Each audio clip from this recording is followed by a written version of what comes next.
IOU. My name is Kitali. What about you?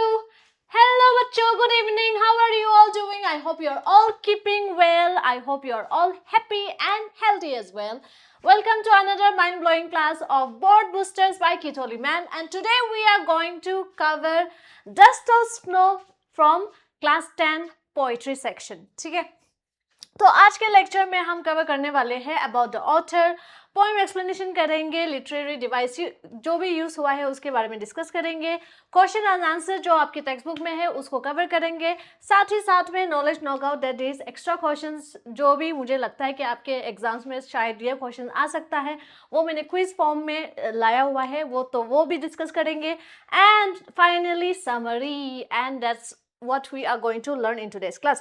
And remember, we are going to cover each and every topic, okay, word by word. Like you know, Dust of Snow is a very short poem, ठीक है, बहुत ज़्यादा छोटा है लेकिन इसमें बहुत ज़्यादा गहरी वाला मीनिंग है, तो हम उसी को समझेंगे. उससे पहले हमको पता होना चाहिए रॉबर्ट फ्रॉस्ट के बारे में. You already know who is Robert Frost. We are going to learn more poems in the upcoming days of Robert Frost as well. तो पहले चीज़ तो हम Robert Frost is an iconic American poet known for rural New England settings and simple yet profound verse. Okay, he was born in San Francisco. वो कहाँ पे पैदा हुआ था? सैन फ्रांसिस्को पे. Moved to Massachusetts after father's death, और जैसे उसके पापा मरे थे उसने मैसाचुसेट्स पे गए थे. Briefly attended Dartmouth and Harvard. वो डारमोंट और हार्वर्ड से पढ़े थे और देन लेफ्ट टू फार्म. वो फार्म करे, उसके बाद उसने टीचिंग किया, उसके बाद बहुत सारा राइटिंग्स की हैं. Gain fame in England 1912 to 1915 में उसको बहुत ज़्यादा पॉपुलैरिटी और फेम मिला था.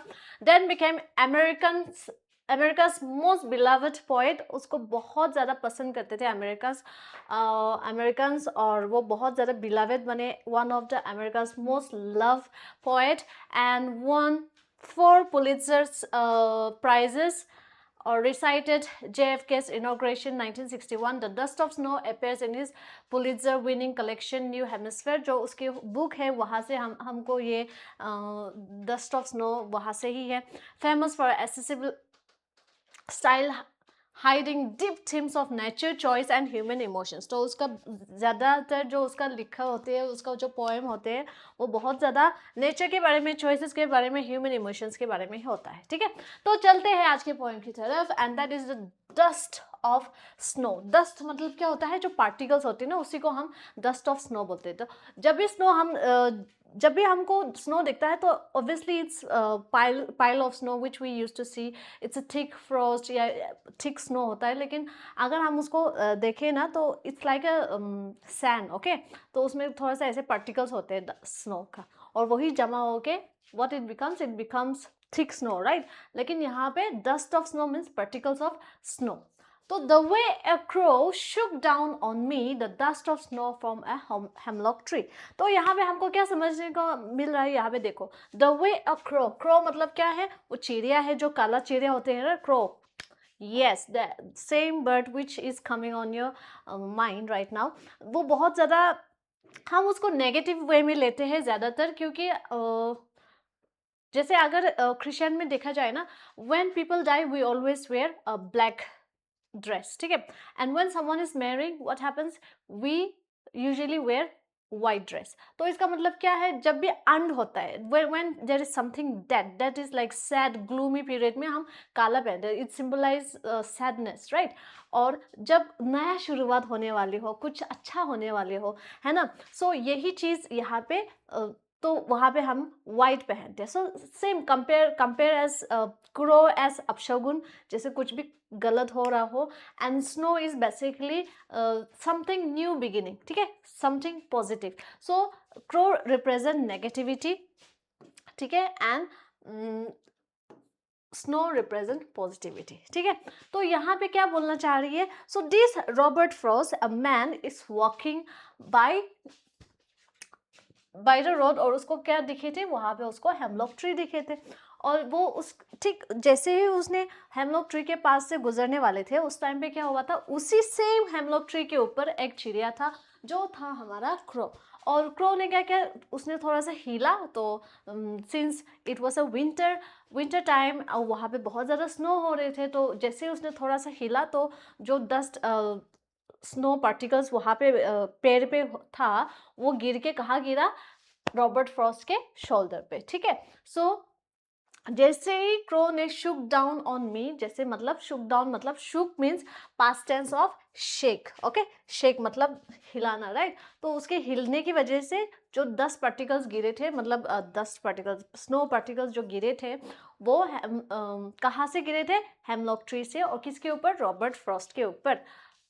और यहाँ पे एक और चीज़ आपको समझना है कि हेमलॉक एक ट्री है जो बहुत ही ज़्यादा पॉइजनस होते हैं, ठीक है।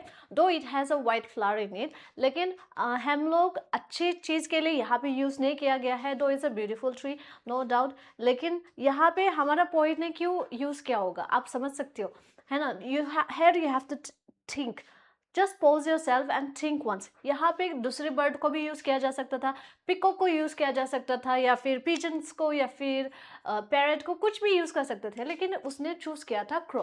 और उसने क्या चूज़ किया, कौन सा ट्री, उसको बनियन ट्री यूज़ कर सकते थे, वो बहुत ज़्यादा पाइन ट्री हो गया, है ना। लेकिन यहाँ पे भी उसने कौन सा ट्री यूज़ किया है, यहाँ पे भी hemlock tree, that is poisonous tree. तो इसका मतलब ये है कि जो हमारा पोएट है रॉबर्ट फ्रॉस्ट है, वो बहुत ही ज़्यादा सैड है, ग्लूमी है ना। So it represent that something is not going right in his life, ठीक है। तो उसके जीवन में क्या है, कुछ अच्छा नहीं चल रहा है, जो कि हमको पता चल रहा है, ठीक है। Stanza explanation, this poem is set in a sense in a scene where the poet is in bad mood, जैसे मैंने आपको बोला था, and is walking by a tree. A hemlock tree is a poisonous tree. As he passes by, a crow happens to throw some snow dust on him. Here the two agents of nature. So two agents यहाँ पे nature के दो चीज़ें यहाँ पे use किया है. पहले चीज़ तो ये hemlock tree और crow को use किया गया है. That signifying sadness and gloom. जैसे मैंने आपको बोला था, दूसरे चीज़ भी use किया जा सकता था, लेकिन यहाँ पे sadness और gloom को दिखाने के लिए हेमलॉक और क्रो को यूज किया गया है. Just like the poet's mood was in the opening scene. तो इसका मतलब ये है कि जो हमारा पोएट है वो बहुत ही ज़्यादा दुखी है, सैड है, या फिर उसके जीवन में कुछ ना कुछ सही नहीं चल रहा होगा, बहुत कुछ गलत चल रहा होगा, पता नहीं हमको क्या चल रहा है, लेकिन we surely knows that something is going wrong in his life, ठीक है. Has given my heart a change of mood and saved some part of a day I had rued. मतलब क्या बोला उसने, has given my heart a change of mood. तो इसका मतलब क्या है, जो स्नो गिरा था उसके ऊपर, उसकी वजह से उसका जो मूड था, है ना, जो उसका मूड था वो चेंज हो गया. Now what do you think, कैसे मूड से कैसे चेंज हो गया होगा. तो पहले अगर वो सैड था तो अभी चेंज होके क्या हो गया होगा, अभी वो हैप्पी है. व्हाई, मतलब and save some part of a day I had rued, मतलब और इसी चीज की वजह से जो उसने ऑलरेडी आधा दिन जो उसने बिगाड़ दिया था, रिग्रेटेड फीलिंग, rued मतलब क्या है, feeling regretted, held in regret, मतलब उसने बहुत दिन आधा दिन तो उसने गलत सोच सोच के, बहुत रिग्रेट कर करके आधा दिन तो गुजार दिया, है ना. अभी जो उसके आने वाला आधा थे वो सही हो गया. क्यों, क्योंकि just because of that tiny particles of snow, dust of snow, उसके मूड जैसे ही चेंज हो गया, ठीक है. चेंज कैसे हुआ, चेंज होने के कारण क्या हुआ, अभी उसका जो आधा बचा हुआ दिन है वो अच्छा हो जाएगा. तो इसका मतलब यहाँ पे डीप मीनिंग सोचने की बात ये है कि at times obviously you don't feel good, I don't feel good, right. हमेशा खुशी रहना is not a part of life also. अगर खुशी आता है तो साथ ही साथ में सैड आता है, लेकिन we should never let any sadness हमारा पूरा जीवन लेने देने की उनको राइट देना ही नहीं है. अगर सैडनेस आता है तो obviously there is going to be a brighter days as well, right. तो यहाँ पे क्या हमारा जो पोएट है रॉबर्ट फ्रॉस्ट है, वो बताना क्या चाह रही है कि हाँ, वो बहुत ज़्यादा दिन बहुत बुरा जा रहा था, लेकिन उस डस्ट और स्नो की वजह से उसका दिन अच्छा चला गया. Now what he is trying to convey और what he is trying to tell us is, sometimes क्या होता है हमारे मूड के है ना, हमारा मूड ऐसे रहते हैं कि हाँ कुछ सही नहीं हो रहा, लेकिन ऐसे छोटी छोटी चीज़ें होते हैं इस नेचर में, ठीक है, इस इन्वायरमेंट में, इस नेचर में, इस वर्ल्ड में छोटी छोटी चीज़ें होते हैं जो हमको खुशी दे सकता है, ठीक है। तो basically what he is trying to tell us is that we should never give up and we should always try to find happiness in nature's as well. So the author was having a terrible day, यहाँ की stanza में क्या explain कर रही है, was having a terrible में मतलब उसका दिन बहुत ही ज़्यादा बुरा चल रहा था, but the falling of the snow on his had lifted his mood, जो स्नो गिरा था उसकी वजह से उसका जो मूड था वो खिल गया है, and he had already spend his day as a in a bad mood, और उसने आधा दिन तो ऑलरेडी बैड मूड में गुजर चुका था, but the rest of it was save by the crow and the hemlock tree. तो यहाँ पे क्या है, जो हमने क्रो और हेमलॉक, है ना, क्रो और हेमलॉक को नेगेटिविटी के लिए लिया जाता है, मैंने आपको वही चीज़ स्टार्टिंग में बोला था, लेकिन यहाँ पे जो हमारा रॉबर्ट फ्रॉस्ट है वो बताना चाह रहे कि हाँ समटाइम्स व्हाट हैपेंस इज, जो बुरा हमको लगता है कि वो बुरा है, लेकिन समटाइम्स जो बुरा है वो भी हमारे साथ अच्छा कर सकता है ना। तो वही यहाँ पे समझाने की कोशिश करें, ठीक है। तो इस दुनिया में या फिर इंडियंस में ही आप देख लो, इंडिया में ही बहुत सारे आप सुपरस्टिशियस बिलीफ होता है कि हाँ कल बिल्ली ने रास्ता काट लिया, अभी जाओगे तो ऐसा हो जाएगा वैसा हो जाएगा, है ना। There are so many superstitious belief, हाथ खुजा रहे पैसा आ जाएगा, है ना। लेकिन ये जो यहाँ पे जो हमारा हम सोचते हैं कि अंधविश्वास के बारे में, है ना, लेकिन यहाँ पे हमारा जो पॉइंट है वो बता रही है कि हाँ ज़्यादातर हम लोग ऐसे सोच सकते हैं कि हम लोग को लगता है कि ये खराब है, लेकिन कभी कभी वो अच्छा भी हो सकता है। जनरली हम लोग tree and crow are used for negativity references, but the poet used them beautifully, लेकिन हमारा जो पोएट है उसने ब्यूटीफुली उसको यूज किया है to portray that inauspicious मतलब अंधविश्वास, ओके, इन ऑस्पिशियस मतलब अंधविश्वास को, that things can bring joy and happiness. तो समटाइम्स जो हमारा अंधविश्वास भी है उस वो भी हमको खुशी दे सकते हैं। One must not take things for granted and should be open and accept whichever way the nature choose to bless us. तो हमको क्या है, हमको हैप्पी रहना है, कंटेंट रहना है, and we should accept each and everything. अगर पॉजिटिव भी हो रहा है तो उसको भी एक्सेप्ट करो, नेगेटिव भी हो रहा है तो उसको भी एक्सेप्ट करो, क्योंकि before what we always say right, अंधेरा आएगा तो हमेशा दिन भी आएगा, उजाला भी आएगा। So same thing, that's what Robert Frost is trying to tell us. तो यहाँ पे हम पोएटिक डिवाइसेस जो भी यूज किया गया है, लिटरेरी डिवाइस, उसके बारे में डिस्कस करेंगे। पहले चीज तो ये राइम स्कीम, राइम स्कीम क्या है यहाँ पे डिस्कस कर लेते हैं, पहले देख लो। Now the way a crow, यहाँ पे क्या है क्रो, सो इसको ए दे देंगे, क्रो क्रो क्रो, डब्ल्यू है ना, O W, shook down on me, me E, the dust of snow, तो ये ओ हो गया, ए दे देंगे, ट्री ट्री, मी ट्री, तो सेम सेम साउंड कर रहा है, तो ए बी कर दिया हमने। नेक्स्ट नेक्स्ट स्टेंजा में has given my heart art, है ना, ट साउंड आ रही है तो इसको सी दे देंगे, mood, change of mood, so D part, t c and d, again d sound, so c d c d। और यहाँ पे assonance, the prominence of assonance क्या होता है, जो हमारा जो वोवल साउंड है उसको अगर वहाँ पे vowel sound को बार बार रिपीट कर रहे हैं, that is assonance, right? So the prominence of a vowel sound throughout a line is called assonance. So in stanza 1 जैसे यहाँ पे shook down on me, तो यहाँ पे o साउंड बार बार आ रही है ना, so जिसमें दिस मीन्स यहाँ पे पोएटिक डिवाइस कौन सा है, एजोनेंस। और उसके साथ एडजस्टमेंट क्या होता है, एडजस्टमेंट इज बेसिकली जब आप कुछ भी लिख रहे हो उसमें अगर आप कोई सा भी पंक्चुएशन मार्क्स यूज ना करें तो उसको हम एडजस्टमेंट बोलते हैं। तो अगर आप देखोगे यहाँ पे हमारा पोएम है तो यहाँ पे एक भी वो नहीं है punctuations, except the last one, that is full stop के लिए यूज किया गया है, तो इसीलिए ये एडजस्टमेंट है। और उसके बाद alliteration, alliteration you already know the occurrence of same letter या फिर सेम साउंड को बिगिनिंग या एडजेसेंट क्लोजली उसको बार बार करने करे उसको हम एलिट्रेशन बोलते हैं। जैसे has given my heart, so sound is repeating here, and saved some, s, so now what is this is alliteration।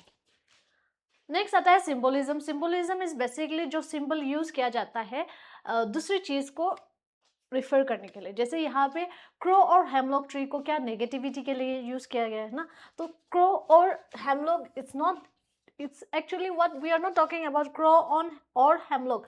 हम हेमलॉक और या फिर क्रो के बारे में बात नहीं कर रही है, बल्कि हम क्या नेगेटिविटी के बारे में, बुराई दिन, ग्लूमी डेज, उसके बारे में बात कर रही है. So now this is what it is symbolising. और सेकेंड टाइम में सेकेंड वर्ड जो है वो है आपके स्नो. स्नो यहाँ पे रिप्रेजेंट कर रहा है पॉजिटिविटी के बारे में. ठीक है. और imaginary means what is imaginary. जब भी आपके विजन्स में आपको इमेज दिखने लग जाते हैं, that is called imagery. Okay. So vivid visuals और sensory details, crow shaking dust, तो आपको आ रही है ना, है ना. So create a clear crisp winter scenes that contrast with the speaker's mood. तो जब भी हम क्रो शेक या शुक बोल रहे, तो वहाँ पे हमको क्लियरली दिखने को मिल रहा है ना. तो that is the imagery use. And metaphor is basically, you already no, it's very easy PG. कोई भी चीज़ को कंपेयर कर देता है without using like and S. अगर लाइक एंड एस यूज करते हैं तो उसको क्या बोलते हैं हम, सिमिली, राइट. सो यहाँ पे हम लाइक एंड एस यूज नहीं कर रहे हैं, तो यहाँ पे डस्ट ऑफ स्नो में क्या है, हम मेटाफोर को यूज करेंगे. और यहाँ पे थिंकिंग अबाउट द पोम, यहाँ पे क्या करेंगे हम, जो आपके टेक्स्ट बुक में क्वेश्चन है उसको डिस्कस करेंगे. What is the dust of snow, what does the poet says has change his mood, how has the poet's mood change. तो यहाँ पे मैंने आंसर ऑलरेडी लिखा हुआ है, तो यहाँ पे आप अगर आपके पास ऑलरेडी लिखा हुआ है तो वेल एंड गुड. अगर आपको ऑलरेडी आइडियाज है तो you can write your own answers. Here I have just given some an example. Remember, whenever you are writing question answer, the always starting letter of the capital should be capital, and ending you should add with a punctuation mark. The dust of snow means the fine particles or flakes of snow. The sudden shower in the form of the dust of snow changed the poet's mood. The poet's mood changed from sad to happy. He felt refreshed and wanted to enjoy the rest of the day. Next question में 3 questions followed है. से देखो यहाँ पे, what does frost represent nature in the poem. The following question में help you to think of an answer. तो एक करके डिस्कस करेंगे. व्हाट आर द बर्ड्स, कौन सा बर्ड्स है that are usually name in poems. Do you think crow is often mention in the poems. What image comes to your mind when you think of a crow. तो यहाँ पे कौन सी word use किया गया है. आपको क्या लगता है कि पोएम्स में ज़्यादातर क्रो के बारे में जिक्र करता है कि नहीं, और कौन से इमेज आते हैं आपके माइंड में, वो ही डिस्कस करना है. ठीक है. तो पहले ये देख लो.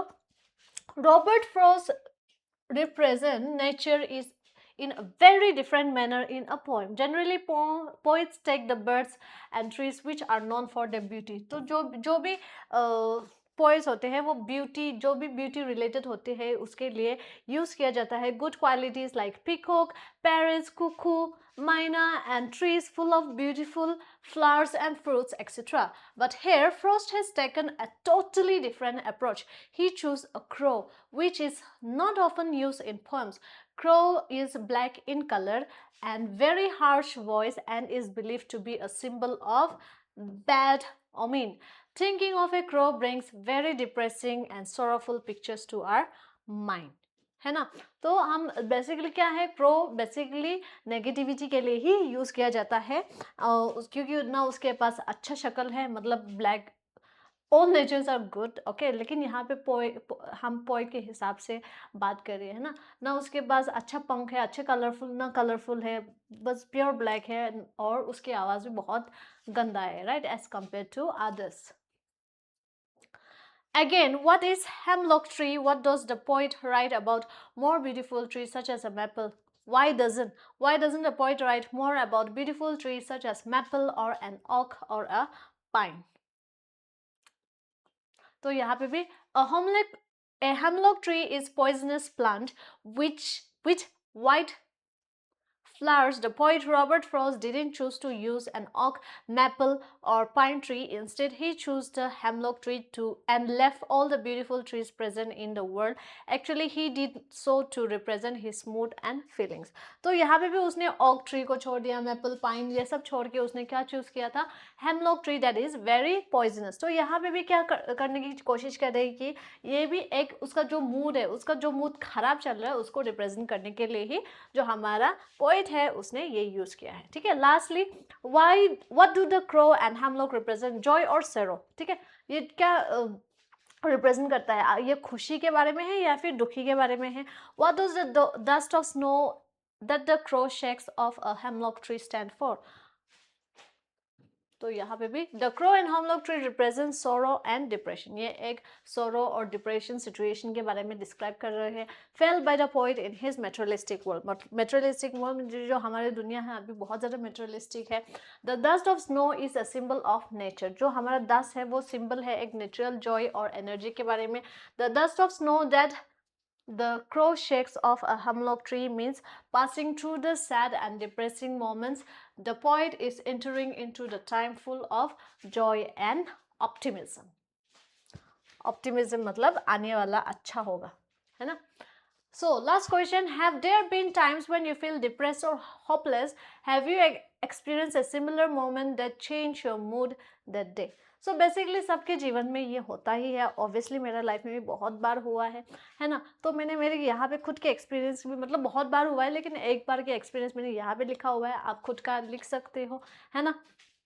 तो there have been miserable times, innumerable times where I have felt depressed and hopeless. Sometimes such moments were aroused by other people's behavior. कुछ लोग मुझे देता है, दुखी कर देता है an attitude, and sometimes due to my own conduct. और कभी कभी तो मेरे खुद की लड़ाई, जो खुद की काम वाम चलने के कारण मैं डिप्रेस होती हूँ. But on one occasion when I was very upset I went out for a walk. जब भी मैं गुस्सा होती हूँ मैं बाहर चली जाती हूँ, या फिर डिप्रेस होती हूँ मैं बाहर चली जाती हूँ. While walking in the park, I saw a girl playing with a puppy, embracing and feeding him. This little joy that they shared changed my mood, and I felt very happy for the rest of the day. I also joined the two and played with them. तो ज़्यादातर जीवन में ऐसा होता है ना कि sad days आते हैं, बहुत ऐसा दिन आता है कि हाँ, बहुत ज़्यादा लोनली फील हो रही है, कोई भी नहीं है जीवन में, कुछ भी करने का मन नहीं हो रहा, अच्छे से पढ़ाई नहीं हो पा रहा. But then just go for a walk, enjoy the natures. ठीक है, थोड़ा सा ब्रेक ले लो, थोड़ा सा इंजॉय करो, अपने आसपास क्या हो रही है वो सब देखो, and I can guarantee that you will feel so much better. जो आपको करने में अच्छा लगता है ना, बस वो करके देखो एक बार, है ना? और आपको पॉजिटिविटी मिलेगा ही मिलेगा. ठीक है. तो यहाँ पे नॉलेज नॉकआउट में मैंने कुछ क्वेश्चंस डाली है. अगर आपके एनसीईआरटी क्वेश्चंस में मैंने ये बना के रखी है, अगर आपके क्वेश्चंस पेपर में ये आएगा तो आपके लिए फ़ायदेमंद ही है. बेसिकली आपके फिल इन द ब्लैंक्स में भी आ सकता है, कहीं पे भी पूछ सकता है, लेकिन मैंने यहाँ पे चूज द करेक्ट आंसर के टाइप से मैंने यहाँ पे बना के रखी है. ठीक है.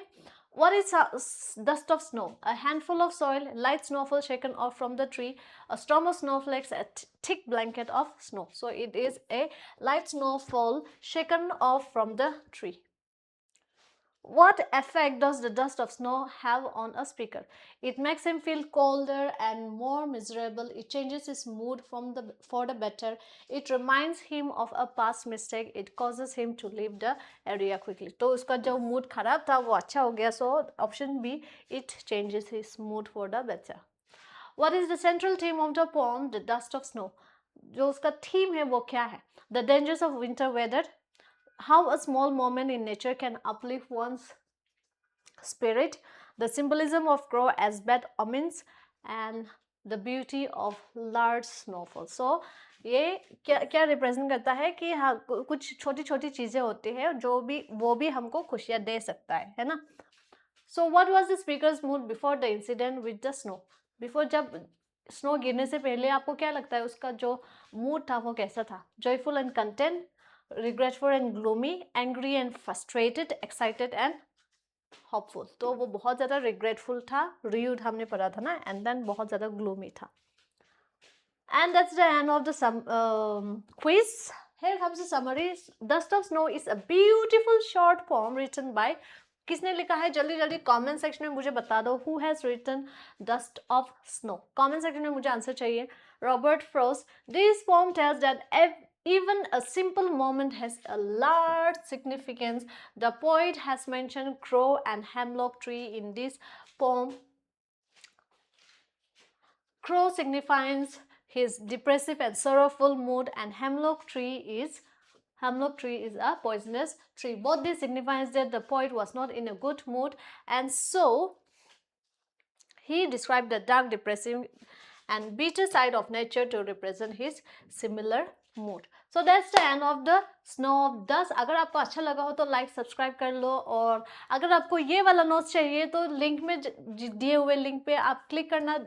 टेलीग्राम चैनल पे आपको ये सारे नोट्स आपको कंप्लीट मिल जाएंगे. ठीक है, और कुछ भी डाउट वाउट हो सब कमेंट सेक्शन में लिख देना कि टेलीग्राम में आप सबको देख के वहाँ पे अगले क्लास में सब डाउट सॉल्व करेंगे. ठीक है, तो तब तक के लिए अपना ख्याल रखें. I'll see you in the next class. Love you all. Bye bye. Take care. Study well.